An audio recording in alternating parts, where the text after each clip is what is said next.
جہانیہ حسنین نصیر کی رپورٹ کے مطابق جہانیہ میں ستھرا پنجاب عملہ کی مبینہ غفلت، کوڑا کرکٹ کو کچرے کے ڈمپ میں ہی آگ لگانے کا سلسلہ جاری۔ کوڑا کرکٹ سے اٹھنے والے زہریلے دھوئیں سے اسموگ میں خطرناک حد تک اضافہ ہو گیا۔ شہری مختلف بیماریوں کا شکار ہونے لگے۔ عوامی نشاندہی پر ڈی سی خانیوال کا نوٹس، ریسکیو کے فائر ٹینڈر نے آگ پر قابو پایا۔ تفصیل کے مطابق جہانیہ ستھرا پنجاب کے زیر انتظام کچرے کے ڈمپ پر عملے نے کوڑا کرکٹ کو آگ لگا دی۔ آگ لگنے سے دھواں اور بدبو نے پورے علاقے کو اپنی لپیٹ میں لے لیا، جبکہ انتظامیہ صورتحال سے مکمل طور پر لا علم نظر آئی۔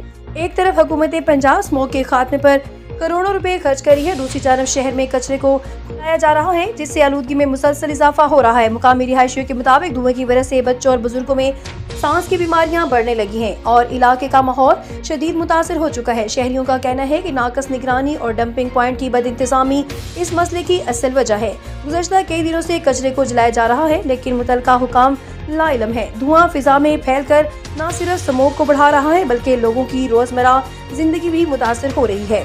لوگوں نے نشاندہی کی تو ڈپٹی کمشنر خانیوال نے نوٹس لیتے ہوئے انتظامیہ کو فوری آگ پر قابو پانے کے احکامات جاری کیے۔ شہریوں نے مطالبہ کیا ہے کہ فوری ایکشن لیتے ہوئے ذمہ داران کے خلاف کارروائی کرے تاکہ شہری صاف ستھرے ماحول میں زندگی گزار سکیں۔